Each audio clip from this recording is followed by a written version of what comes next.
Hello friends, welcome to my channel green house. और आज का हमारा पौधा है जेड प्लांट।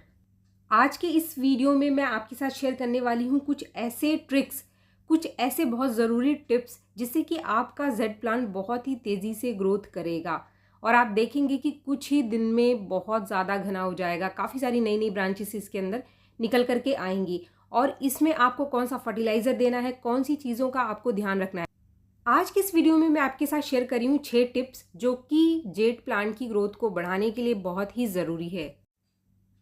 अगर आपके पास सिर्फ एक पौधा है तो आज का वीडियो देखने के बाद आप काफ़ी सारे पौधे मात्र एक पौधे से ही उगा लेंगे। बहुत ही आसानी से उगने वाला पौधा है, कटिंग से बहुत ही आसानी से उग जाता है। जेड प्लांट एक लकी प्लांट माना जाता है। इसके साथ ही एक बहुत ही बढ़िया एयर प्यूरीफायर का भी काम करता है, तो इसको आप इंडोर भी लगा सकते हैं। ये एक ऐसा पौधा है जिसको बहुत ज़्यादा केयर की ज़रूरत नहीं होती है। बस कुछ चीज़ों का आप ध्यान रखेंगे तो ये बहुत ही तेज़ी से ग्रोथ करता है। टिप्स नंबर 1, जेड प्लांट को आपको धूप कितनी देनी है, लाइट कितनी देनी है। इसको आप कहीं पर भी रख देंगे, अगर आप इसको सीधी धूप में रख देंगे तभी जेड प्लांट काफ़ी तेज़ी से ग्रोथ करता है। सेमी शेड में काफ़ी अच्छा ग्रोथ करता है, यानी ऐसी जगह पर जहाँ पर इसको रोशनी मिल जाए, सीधी धूप इसके ऊपर ना पड़े, तब भी जेड प्लांट बहुत ही बढ़िया ग्रोथ करता है। जो पौधा आपका धूप में रखा होता है, इसके पत्ते आपको थोड़े से छोटे मिलेंगे और इसका जो कलर होगा वो भी हल्का सा लाइट होगा। लेकिन जिसको आप सेमी शेड में ग्रो करेंगे, यानी ऐसी जगह पे रखेंगे जहाँ पर सीधी धूप इसके ऊपर नहीं पड़ेगी, तो उसके जो पत्ते हैं वो आपको ज़्यादा बड़े और हरे मिलेंगे। तो फ्रेंड्स, इसको रखने का जो सबसे बढ़िया जगह है वो ऐसी जगह है जहाँ पर इसके ऊपर सीधी धूप ना पड़े लेकिन अच्छी खासी रोशनी इसको मिलती रहे।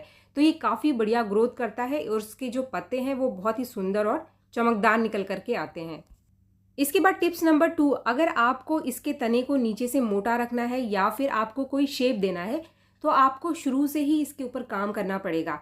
अगर आप इसको कटिंग से लगाते हैं या फिर नया पौधा खरीद कर लाए हैं और आपको कोई शेप देना है इसको, तो शुरुआत में ही आपको इसके ऊपर काम करना शुरू करना पड़ेगा। जो नीचे की ब्रांचेस है इसको हटाते रहना पड़ेगा आपको। जो भी नीचे से पत्तियां निकल करके आएंगी उसको आप हटाते रहेंगे तो जो नीचे का तना है वो ज़्यादा मोटा निकल करके आएगा और ऊपर आप इसको जैसा शेप देना चाहते हैं वैसा शेप दे सकते हैं। यानी जो ब्रांच आपको रखनी है उसको बस आप रखो और जो ब्रांच आपको नहीं चाहिए वो आपको शुरू से ही हटाते रहना पड़ेगा। जैसे कि आप ये वाला पौधा देख रहे हैं तो इसमें नीचे कुछ ब्रांचेस निकल करके आ गई हैं, तो इनको मैं हटा दूंगी। इससे जो सारी की सारी एनर्जी है, न्यूट्रिशन है, वो स्टेम को मोटा करने में लगेगा और बेकार की जो ब्रांचेस हैं जो कि आपको बिल्कुल भी नहीं चाहिए उनको आप हटाते रहिए अपने पौधे से। अगर आप कटिंग से ग्रो करते हैं या फिर टोपियारी बनाते हैं घर के अंदर ही, आप पौधे को एक पेड़ की तरह शेप देना चाहते हैं तो स्टार्टिंग से ही आप कई सारी पतली पतली कटिंग को जोड़ करके एक साथ लगा सकते हैं। जैसे कि इसमें मैंने कई सारी कटिंग को जोड़ करके लगाया है, तो स्टार्टिंग से ही आपको बहुत ही मोटी ब्रांच मिलेगी। इस सीज़न में यानी कि गर्मियों में इसकी कटिंग बहुत ही आसानी से लग जाती है। आप 6-7 इंच की एक बराबर कटिंग ले लो और एक दूसरे के साथ जोड़ करके आप किसी भी धागे वगैरह से बांध करके उस कटिंग को लगा दो। जैसे कि आप देख रहे हैं इसमें मैंने एक साथ कई कटिंग को एक दूसरे के साथ चिपका कर लगाया है। इससे मुझे स्टार्टिंग से ही काफ़ी मोटी स्टेम मिली है, यानी नीचे से ही जो पौधे की ब्रांच है वो मोटी है। ऐसे पौधों में आप जितनी भी नीचे की ब्रांचेस आएंगी इनको आपको हटाते रहना है, सिर्फ ऊपर की ब्रांचेस को आपको रखना है। ऊपर आप जो भी शेप अपने पौधे को देना चाहते हैं वो शेप आप दे सकते हैं। बस आप 4-5 ब्रांचेस को एक साथ जोड़ करके धागे से बांध करके एक साथ आपको स्टार्टिंग से ही ग्रो कर देना है। ये एक बहुत ही आसान सा ट्रिक है जिसको आप बहुत ही आसानी से घर पर कर सकते हैं। इस ट्रिक को अगर आपको डिटेल में देखना है तो इससे पहले का जो वीडियो मैंने शेयर किया था उसमें मैंने डिटेल में बताया है कि इस तरीके से पौधे को आपको कैसे बनाना है, टोपियारी कैसे बनानी है, यानी जेड को एक पेड़ का शेप आपको कैसे देना है। इसके बाद टिप्स नंबर 3, इसकी प्रूनिंग। अगर आप चाहते हैं कि आपका पौधा घना हो तो इसके जो टिप है, जो लंबी लंबी टिप है, इसको आपको काटते रहना है। अगर आप इस तरीके से तोड़ दोगे तो पौधा आपका लंबा होने की बजाय घना होगा। ये काम करना बहुत ही आसान है, बस 2-4 पत्तों को छोड़ करके आप टिप को हाथ से ही तोड़ दीजिए। टिप्स को तोड़ते रहने से पौधे की एनर्जी पौधे की लंबाई को बढ़ाने की बजाय इसको घना करने में लग जाती है, यानी कि और ज़्यादा नई ब्रांचेस को निकालने में लग जाती है।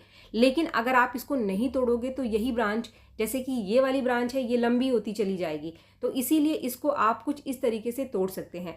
अगर आपने पौधे की प्रूनिंग की है और इसकी जो लंबाई है 4 इंच की भी है तो आप इस कटिंग को ग्रो कर सकते हैं। जेड प्लांट एक ऐसा पौधा है जो कि मात्र एक पत्ते से भी जड़ें निकाल करके उग जाता है।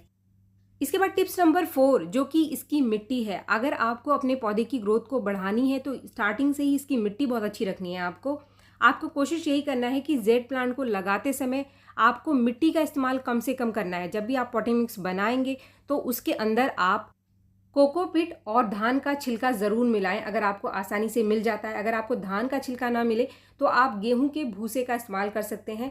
लास्ट वीडियो में जब मैंने आपके साथ पॉटिंग मिक्स शेयर किया था तो मैंने आपको बताया था कि ये वाला जो मैंने पौधा लगाया है इसके अंदर मैंने 50% वर्मी कंपोस्ट लिया था। बाकी जो 2 चीज़ें थी उसमें मैंने आधा कोकोपीट और आधा मैंने धान का छिलका लिया था। बाकी मैंने बिल्कुल भी मिट्टी का इस्तेमाल नहीं किया था, 1% भी। और उस वीडियो को बनाए हुए, इस पौधे को रिपोर्ट किए हुए मुझे काफ़ी दिन हो चुके हैं, लगभग 1 महीने से ज़्यादा का टाइम हो चुका है।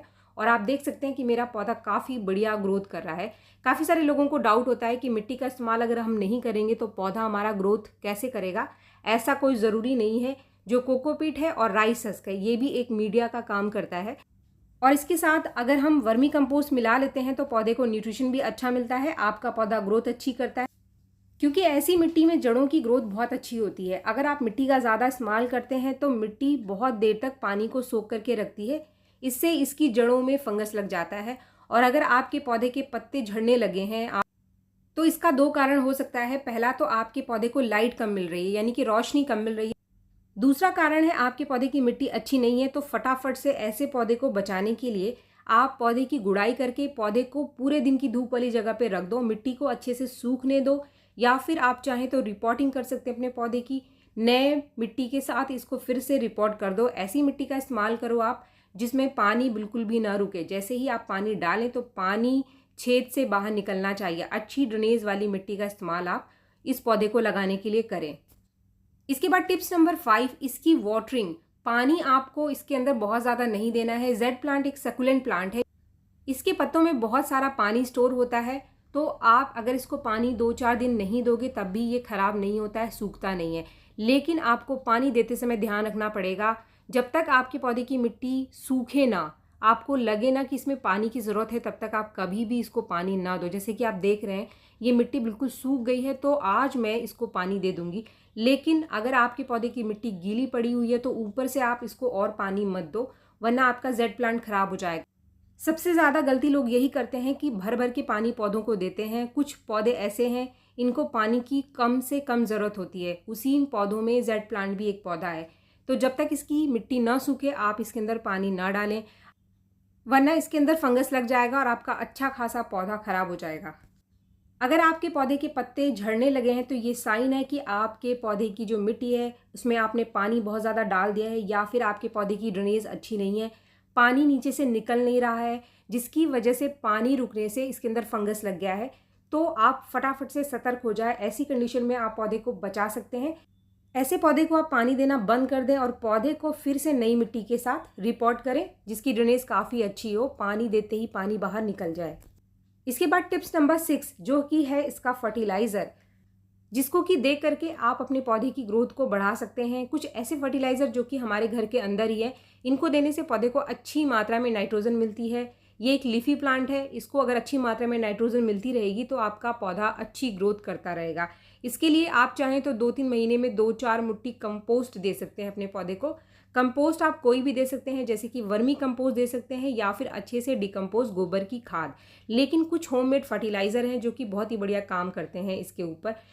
इसके लिए 2 फर्टिलाइज़र आज के इस वीडियो में मैं आपके साथ शेयर कर रही हूँ। सबसे पहले आप देख रहे हैं ये वाला जो पाउडर है, ये बहुत ही बढ़िया होममेड नेचुरल सोर्स है नाइट्रोजन का। इसको आपको बनाना कैसे है, जो चाय की पत्ती हमारे घर के अंदर होती है, इसी चाय की पत्ती को आपको ग्राइंडर मिक्सचर में पीस करके इसका पाउडर बना लेना है। ये चाय की पत्ती का पाउडर है। अगर आप इस तरीके से इस्तेमाल करते हैं तो इसका रिजल्ट बहुत ही तेज़ी से हमारे पौधे के ऊपर दिखाई देता है। चाय की पत्ती से नाइट्रोजन तो मिलता ही है, एक और फ़ायदा ये जेड प्लांट को पहुंचाता है, वो ये है इसके अंदर बहुत अच्छी मात्रा में टैनिक एसिड पाई जाती है, तो ये मिट्टी को एसिडिक बनाता है।